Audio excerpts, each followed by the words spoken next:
Audra Austin hated being female. That feeling emerged when she was a little girl, after she was molested by a woman in her family. I saw femininity as a weakness and really almost afraid of myself. If that feminine side was out there, that it would be hurt again. At age 11, her parents divorced, and the war against her identity raged on. Audra says her stepfather's abusive behavior reinforced her fears. He would even take the Bible and he would tell me that, women are made from the rib of Adam, so you're less than. I love my mom, but my mom is allowing this man to do these things. And if that's what being female is, if being female means being with a guy that's gonna tell you that you're like subhuman or whatever because you're a woman, then I don't want nothing to do with it. Throughout her childhood, she used alcohol and drugs to numb the pain. By the time she was in high school, Audra had rejected all things feminine. I became much more masculine looking, and I wore everything, men's clothes, even right down to, men's underwear. At 19, she started dating an older woman. The gay lifestyle for me was more about love and acceptance. There was a lot of embracing you as you are and how you came. However, there was a lot of misery. For the next 10 years, she looked for love in lesbian relationships, but none of them lasted. She was deeply depressed and attempted suicide several times. Every day at work, a coworker would tell Audra about Jesus. I was one of the mean people. One time I even flipped him off when he was trying to talk to me about God and Jesus. He said, I've kind of told you all I can tell you. There's a lady you need to talk to. He gave her the number to a woman from his church. So he said, you got to talk to this lady.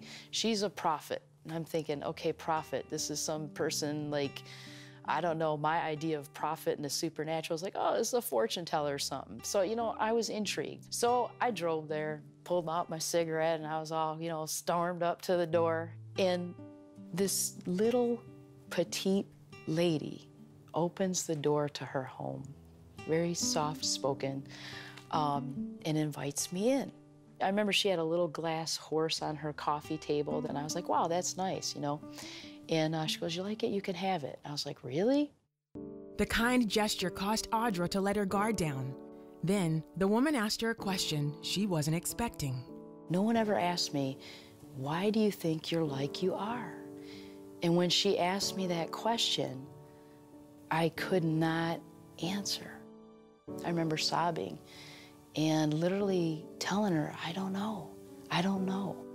And that was the moment that she opened up a Bible. The woman told Audra about a new kind of relationship. The state that I was living in, I was in a sinful state. I was separated from God, and that God loved me enough to pursue me. To me, love was a bad word, because of all the things I had experienced. So this God that loved me gave me hope that I could be loved, that I could be worth loving. I finally felt myself like this inside, just finally surrender. And just, Jesus, I made a mess of my life. Please take it and do something with it. And that was the beginning of my journey. Audra became confident with her own unique feminine style. She lost the desire for drugs and alcohol, but she still struggled with same-sex attraction. But God, I don't even think I could like men. They repulsed me. And I remember I stopped and I just thought about it. I'm like, you know what, God, I just want to know you. And I remember saying, I choose you. Over time, she noticed a change. 4 years after that, I clearly remember the day that this man walked past me with aftershave, and hey, that smells good. I clearly remember the day where God did a work in me where I was now physically attracted to the opposite sex.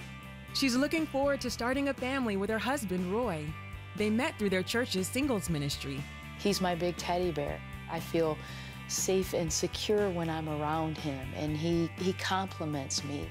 Audra finds fulfillment in being exactly who God created her to be. There is hope.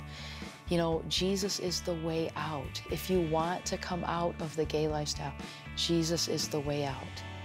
And I wanted out, and he was my way. And he is the way, the truth, and the life.